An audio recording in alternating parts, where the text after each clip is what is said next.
Good morning friends, आप सबको हमारे चैनल ए के ट्यूटोरियल में स्वागत है। आज का जो टॉपिक है हमारा मुग़ल कालीन भू राजस्व व्यवस्था। मुग़ल कालीन भू राजस्व, ज़मीन का टैक्स, राजस्व, revenue system, land revenue system, Mughal काल का लैंड रेवेन्यू सिस्टम, इसको देखना है। मुग़ल साम्राज्य में किस प्रकार से ज़मीन की भू राजस्व व्यवस्था थी, आइए उसको जानते हैं। मुग़ल साम्राज्य में आर्थिक जीवन का अध्ययन मुख्यतः दो स्तर पर किया जा सकता है, एक ग्रामीण और एक नगरीय। मुग़ल साम्राज्य में किस प्रकार से पैसे का जो लेन देन होता था, आर्थिक जीवन अगर हमको देखना है, उसका अध्ययन अगर करना है तो दो लेवल पर, दो स्तर पर किया जा सकता है, एक ग्रामीण और एक नगरीय। अर्थव्यवस्था अगर हमको मुग़ल की देखना है, ग्रामीण अर्थव्यवस्था में कृषि की प्रधानता पूर्ववत बनी रही।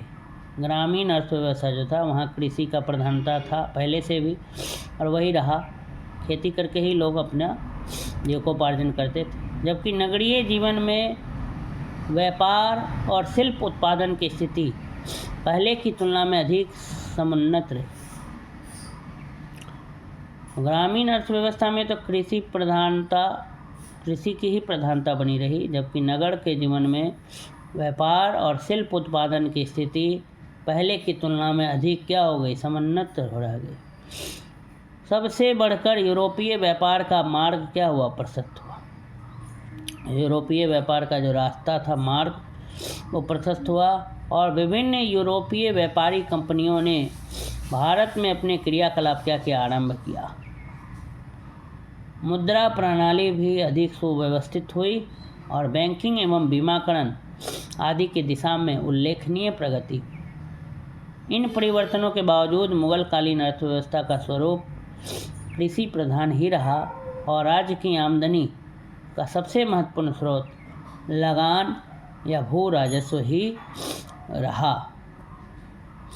कह रहा है कि अगर हमको मुग़ल साम्राज्य का आर्थिक जीवन का अध्ययन करना है तो दो स्तर पर कर सकते हैं, एक ग्रामीण और दूसरा नगरीय। ग्रामीण अर्थव्यवस्था में कृषि की प्रधानता पूर्ववत पहले की भांति ही बनी रही, जबकि नगरीय जीवन में व्यापार और शिल्प उत्पादन कला पहले की तुलना में अधिक आगे बढ़ी। खास सबसे बड़ा अगर बिंदु जो रहा वो यूरोपीय व्यापार का क्या हुआ, मार्ग तैयार हुआ। अलग अलग यूरोपीय व्यापारी कंपनी जो है भारत में अपना क्रियाकलाप क्या स्टार्ट किया। मुद्रा प्रणाली और सुव्यवस्थित हुई। बैंकिंग और बीमाकरण, इंश्योरेंस, इसके दिशा में भी बहुत प्रगति हुआ। इन बदलावों के बावजूद मुग़ल कालीन अर्थव्यवस्था का जो स्वरूप था वो कृषि प्रधान ही रहा और राज्य की आमदनी का सबसे महत्वपूर्ण जो स्रोत था वो लगान ही था या भू राजस्व ही था।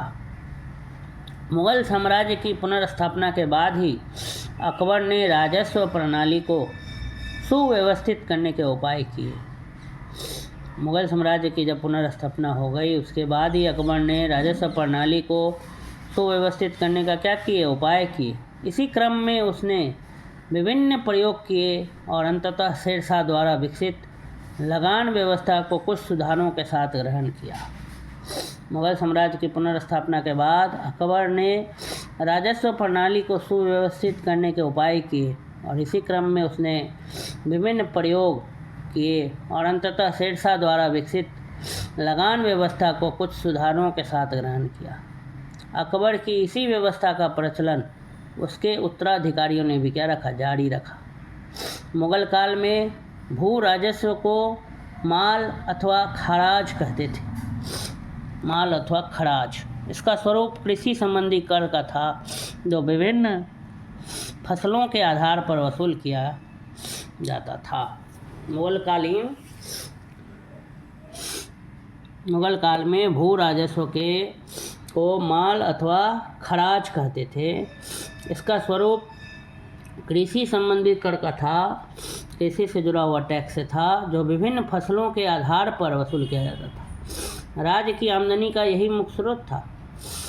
इसका निर्धारण और वसूली रबी और खरीफ की फसलों पर अलग अलग किया जाता था। रबी फसल पर अलग और खरीफ फसल पर अलग, मूल्य अलग अलग तय था, निर्धारण था।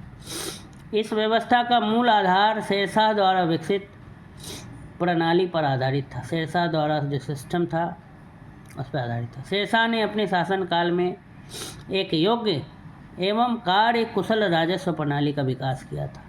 शेरशाह सूरी जो थे उन्होंने अपने शासनकाल में एक योग्य और कार्य कुशल राजस्व प्रणाली का विकास किया था जो मापन पर आधारित थी। इसके अंतर्गत कृषि योग्य भूमि की माप के आधार पर लगान का निर्धारण किया जाता था।